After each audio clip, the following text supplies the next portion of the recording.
Nous avons commencé d'expliquer hier l'image du cellier intérieur dans lequel l'âme dit qu'elle a bu. Ainsi, nous avons précisé que 7 celliers, correspondant aux 7 dons de l'Esprit Saint, s'offrent à l'âme. Remarquons ici qu'un grand nombre d'âmes arrivent au premier cellier et y pénètrent, chacune selon le degré d'amour où elle est parvenue. Mais dans ce dernier cellier, qui est le plus intérieur, très peu y pénètrent, car l'union parfaite avec Dieu, appelée mariage spirituel, est déjà accomplie, et c'est cette union que l'âme vise ici. Ce que Dieu communique à l'âme en cette étroite union est totalement ineffable. On n'en peut rien dire, comme on ne peut rien dire de Dieu qui corresponde parfaitement à la réalité. C'est Dieu en personne qui se communique à l'âme dans une gloire admirable et la transforme en lui. Dieu et l'âme ne font plus qu'un, comme le cristal et le rayon de soleil qui le pénètrent, comme le charbon et le feu, comme la lumière des étoiles et celle du soleil. Cette union, toutefois, n'est pas aussi essentielle ni aussi complète que dans l'autre vie. Pour donner une idée de ce qu'elle reçoit de Dieu dans ce divin cellier de l'union, l'âme se contente de dire ces paroles « De mon bien-aimé, j'ai bu ». Et je ne vois pas qu'elle pût mieux dire pour en exprimer quelque chose.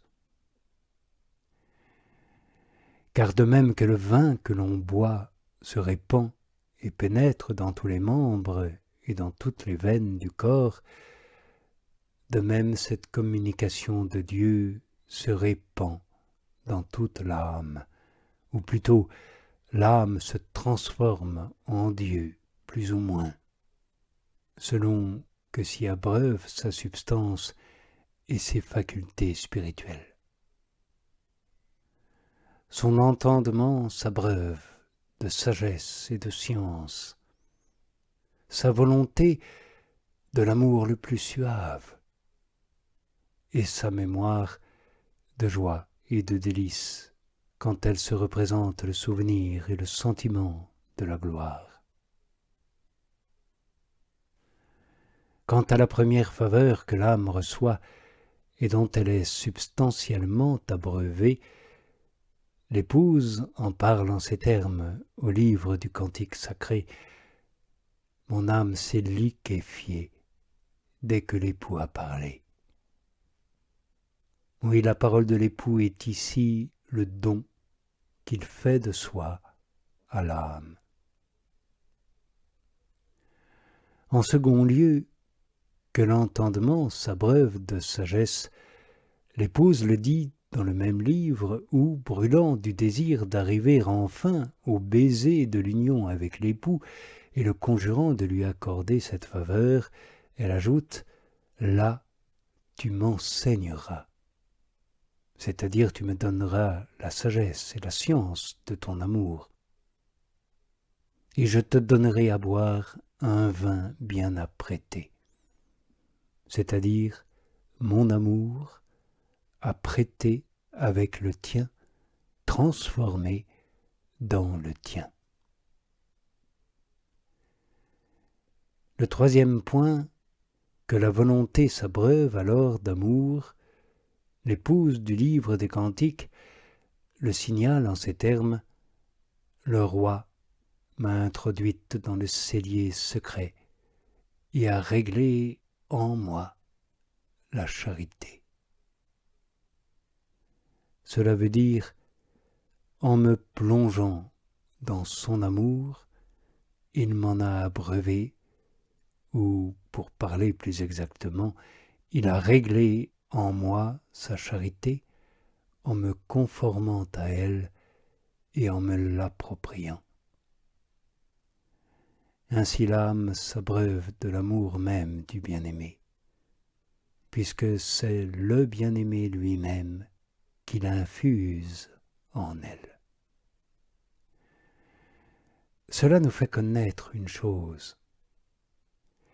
S'il est vrai, comme le prétendent quelques-uns, que la volonté ne peut aimer que ce que l'entendement connaît tout d'abord, cela doit s'entendre au point de vue naturel. Car par la voie naturelle, il est impossible d'aimer si l'on ne connaît pas d'abord ce que l'on aime. Mais il n'en est pas de même au point de vue surnaturel. Dieu peut très bien infuser son amour et l'augmenter sans infuser ni augmenter les connaissances spéciales de l'entendement sur lui-même, comme nous le fait comprendre le texte cité. C'est là du reste ce que l'expérience a montré à beaucoup de personnes spirituelles. Elles se voient bien souvent embrasées d'amour de Dieu sans avoir cependant plus de lumière spéciale qu'auparavant. Elles peuvent même connaître très peu de choses et aimer beaucoup. Comme aussi on peut avoir beaucoup de connaissances et posséder peu d'amour. Bien plus, d'ordinaire, ces spirituels qui n'ont pas de connaissances très élevées sur Dieu se trouvent à voir leur volonté très avantagée, car la foi infuse leur suffit et tient lieu de science de l'esprit. Moyennant cette vertu, Dieu leur infuse la charité, l'augmente et la porte à agir, c'est-à-dire à aimer davantage, bien que, nous le répétons, leur connaissance ne soit pas accrue. Ainsi donc, la volonté peut s'abreuver d'amour sans que l'entendement s'abreuve de lumière nouvelle. Néanmoins, dans la circonstance dont nous nous occupons et au sujet de laquelle l'âme dit qu'elle a bu de son bien-aimé, il n'en est pas de même.